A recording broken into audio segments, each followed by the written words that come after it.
नमस्कार, मैं सदर सैफी और आप देख रहे हैं हमारा खास बुलेटिन। वीजा रद्द, दूधाबाद बंद, पाकिस्तान में सिंधु जल समझौते पर रोक। पहलगाम के बाद भारत के 5 बड़े फैसले। जम्मू कश्मीर के पहलगाम में हुए आतंकी हमले को लेकर प्रधानमंत्री आवास पर सुरक्षा मामलों की कैबिनेट समिति की बैठक हुई।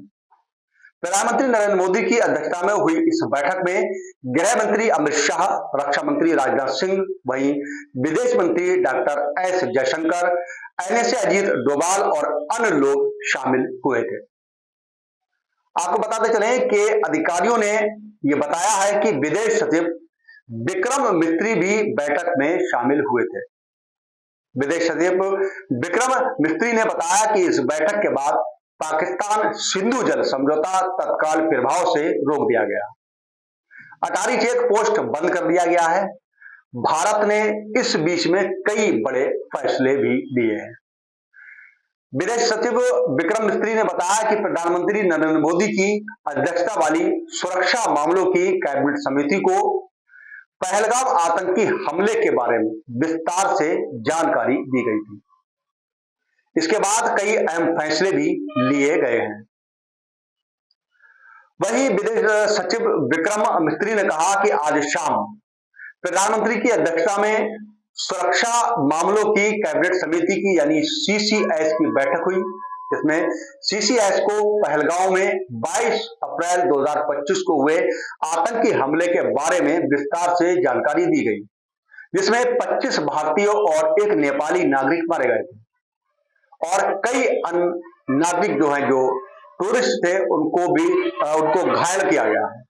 उन्होंने कहा कि सीसीएस ने इस हमले की कड़े शब्दों में निंदा की और पीड़ित के परिवार के प्रति अपनी गहरी संवेदना भी व्यक्त की है और घायलों को शीघ्र ही स्वस्थ होने की आशा व्यक्त की है। सीसीएस ने ऐसी भावनाओं के लिए अपनी सराहना दर्ज की है जो आतंकवाद के प्रति शून्य हर्षता के दर्शाती है।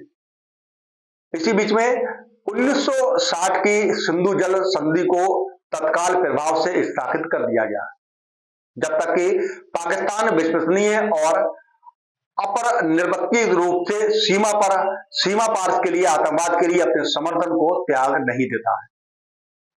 वहीं एकीकृत चेक पोस्ट यानी अटारी को तत्काल बंद कर दिया जाएगा और जो लोग वैध अनुमोदन के साथ सीमा पार कर चुके हैं वो 1 मई 2025 से पहले उस मार्ग से वापस आ सकते हैं। पाकिस्तानी नागरिकों को SAARC वीजा योजना यानी वीजे के तहत भारत की यात्रा के लिए अनुमति नहीं दी जाएगी। पाकिस्तानी नागरिकों को अतीत में जारी किए गए किसी भी स्वदेश वीजा को रद्द माना जाएगा। यानी स्वदेश वीजा के तहत वर्तमान में भारत में मौजूदा किसी भी पाकिस्तानी नागरिक के पास में भारत छोड़ने के लिए यानी 48 घंटे का समय है।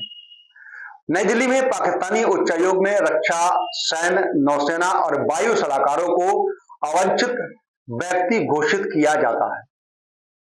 उनके पास भारत छोड़ने के लिए 1 सप्ताह का समय है। फिलहाल भारत के ये बड़े फैसले हैं जिसको लेकर पाकिस्तान में त्राही का और दहशत का माहौल बना हुआ है।